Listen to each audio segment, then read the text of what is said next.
श्रीमद् भगवत गीता के दूसरे अध्याय का महात्म्य। श्री भगवान कहते हैं, लक्ष्मी, प्रथम अध्याय के महात्म्य का उत्तम उपाख्यान मैंने तुम्हें सुना दिया है। अब अन्य अध्यायों के महात्म्य श्रवण करो। दक्षिण दिशा में वेदवेता ब्राह्मणों के पुरंदरपुर नामक नगर में श्रीमान देव शर्मा नामक एक विद्वान ब्राह्मण रहते थे। वे अतिथियों के पूजक, स्वाध्यायशील, वेद शास्त्रों के विशेषज्ञ, यज्ञों का अनुष्ठान करने वाले और तपस्वियों के सदा ही प्रिय थे। उन्होंने उत्तम द्रव्यों के द्वारा अग्नि में हवन करके दीर्घ काल तक देवताओं को तृप्त किया, किंतु उन धर्मात्मा ब्राह्मण को कभी सदा रहने वाली शांति न मिली। वे परम कल्याण में तत्व का ज्ञान प्राप्त करने की इच्छा से प्रतिदिन प्रचुर सामग्रियों के द्वारा सत्य संकल्प वाले तपस्वियों की सेवा करने लगे। इस प्रकार शुभ आचरण करते हुए उन्हें बहुत समय बीत गया। तदनंतर एक दिन पृथ्वी पर उनके समक्ष एक त्यागी महात्मा प्रकट हुए। वे पूर्ण अनुभवी, आकांक्षा रहित, नासिका के अग्रभाग पर दृष्टि रखने वाले तथा शांत चित्त थे। निरंतर परमात्मा के चिंतन में संलग्न हो वे सदा आनंद विभोर रहते थे। देव शर्मा ने उन नित्य संतुष्ट तपस्वी को शुद्ध भाव से प्रणाम किया और पूछा, महात्मन, मुझे शांतिमयी स्थिति कैसे प्राप्त होगी? तब उन आत्मज्ञानी संत ने देव शर्मा को सोपुर ग्राम के निवासी मित्रवान का, जो कि बकरियों का चरवाहा था, परिचय दिया और कहा, वही तुम्हें उपदेश देगा। यह सुनकर देव शर्मा ने महात्मा के चरणों की वंदना की और समृद्धिशाली सोपुर ग्राम में पहुंचकर उसके उत्तर भाग में एक विशाल वन देखा। उसी वन में नदी के किनारे एक शिला पर मित्रवान बैठा था। उसके नेत्र आनंदातिरेक से निश्चल हो रहे थे। वह अपलक दृष्टि से देख रहा था। वह स्थान आपस का स्वाभाविक वैर छोड़कर एकत्रित हुए परस्पर विरोधी जंतुओं से घिरा था। वहां उद्यान में मंद मंद वायु चल रही थी। मृगों के झुंड शांत भाव से बैठे थे और मित्रवान दया से भरी हुई आनंदमयी मनोहारिणी दृष्टि से पृथ्वी पर मानो अमृत छिड़क रहा था। इस रूप में उसे देखकर देव शर्मा का मन प्रसन्न हो गया। वे उत्सुक होकर बड़ी विनय के साथ मित्रवान के पास गए।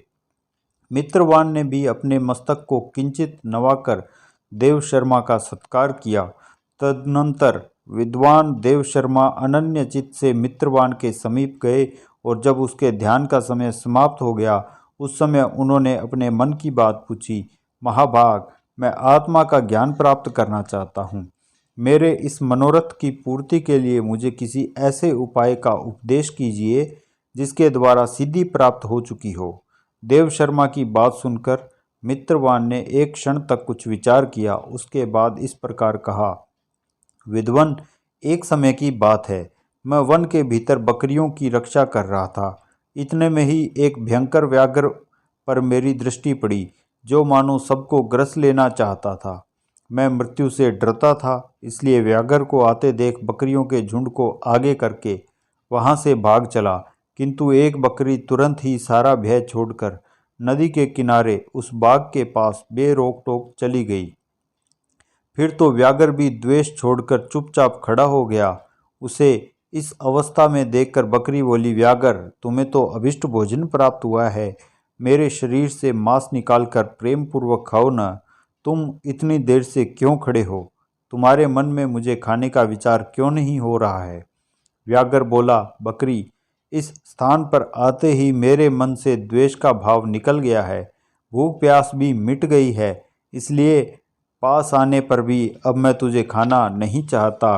व्याघ्र के यों कहने पर बकरी बोली, न जाने मैं कैसे निर्भय हो गई हूँ। इसमें क्या कारण हो सकता है?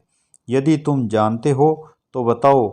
यह सुनकर व्याघ्र ने कहा, मैं भी नहीं जानता। चलो सामने खड़े हुए इन महापुरुष से पूछें। ऐसा निश्चय करके वे दोनों वहां से चल दिए। उन दोनों के स्वभाव में यह विचित्र परिवर्तन देखकर मैं बहुत विस्मय में पड़ा था। इतने में ही उन्होंने मुझसे ही आकर प्रश्न किया। वहां वृक्ष की शाखा पर एक वानर राज था। उन दोनों के साथ मैंने भी वानर राज से पूछा, विप्रवर, मेरे पूछने पर वानर राज ने आदरपूर्वक कहा, अजापाल, सुनो, इस विषय में मैं तुम्हें प्राचीन वृत्तांत सुनाता हूँ। ये सामने वन के भीतर जो बहुत बड़ा मंदिर है उसकी ओर देखो। इसमें ब्रह्मा जी का स्थापित किया हुआ एक शिवलिंग है। पूर्व काल में यहाँ सुकर्मा नामक एक बुद्धिमान महात्मा रहते थे, जो तपस्या में संलग्न होकर इस मंदिर में उपासना करते थे। वे वन में से फूलों का संग्रह करके लाते और नदी के जल से पूजनीय भगवान शंकर को स्नान कराकर उन्हीं से उनकी पूजा किया करते थे। इस प्रकार आराधना का कार्य करते हुए सुकर्मा यहाँ निवास करते थे। बहुत समय के बाद उनके समीप किसी अतिथि का आगमन हुआ। सुकर्मा ने भोजन के लिए फल लाकर अतिथि को अर्पण किया और कहा, विद्वान, मैं केवल तत्व ज्ञान की इच्छा से भगवान शंकर की आराधना करता हूँ। आज इस आराधना का फल परिपक्व होकर मुझे मिल गया, क्योंकि इस समय आप जैसे महापुरुष मुझ पर अनुग्रह किया है। सुकर्मा के मधुर वचन सुनकर तपस्या के धनी महात्मा अतिथि को बड़ी प्रसन्नता हुई। उन्होंने एक शिलाखंड पर गीता का दूसरा अध्याय लिख दिया और ब्राह्मण को उसके पाठ एवं अभ्यास के लिए आज्ञा देते हुए कहा, ब्राह्मण, इससे तुम्हारा आत्मज्ञान संबंधी मनोरथ अपने आप सफल हो जाएगा। यों कहकर वे बुद्धिमान तपस्वी सुकर्मा के सामने ही उनके देखते देखते अंतर्धान हो गए। सुकर्मा विस्मित होकर उनके आदेश के अनुसार निरंतर गीता के द्वितीय अध्याय का अभ्यास करने लगे। तदनंतर दीर्घ काल के पश्चात अंतःकरण शुद्ध होकर उन्हें आत्मज्ञान की प्राप्ति हुई। फिर वे जहाँ जहाँ गए वहाँ वहाँ का तपोवन शांत हो गया। उनमें शीत, उष्ण और राग द्वेष आदि की बाधाएं दूर हो गई। इतना ही नहीं, उन स्थानों में भूख प्यास का कष्ट भी जाता रहा तथा भय का सर्वथा अभाव हो गया। यह सब द्वितीय अध्याय का जप करने वाले सुकर्मा ब्राह्मण की तपस्या का ही प्रभाव समझो। तब मित्रवान कहता है, वानर राज के यों कहने पर मैं प्रसन्नतापूर्वक बकरी और बाघ के साथ उस मंदिर की ओर गया। वहां जाकर शिलाखंड पर लिखे हुए गीता के द्वितीय अध्याय को मैंने देखा और पढ़ा। उसी की आवर्ती करने से मैंने तपस्या का पार पा लिया है। अतः भद्र पुरुष, तुम भी सदा द्वितीय अध्याय की ही आवर्ती किया करो। ऐसा करने पर मुक्ति तुमसे दूर नहीं रहेगी। श्री भगवान बोले, प्रिय मित्रवान के इस प्रकार आदेश देने पर देव शर्मा ने उसका पूजन किया तथा उसे प्रणाम करके पुरंदरपुर की राह ली। वहाँ किसी देवालय में पूर्वोक्त आत्मज्ञानी महात्मा को पाकर उन्होंने यह सारा वृत्तांत निवेदन किया और सबसे पहले उन्हीं से द्वितीय अध्याय को पढ़ा।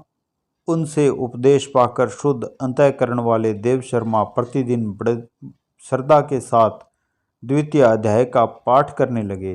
तब से उन्होंने अनवद्य यानी प्रशंसा के योग्य परम पद को प्राप्त कर लिया। लक्ष्मी, यह द्वितीय अध्याय का उपाख्यान कहा गया।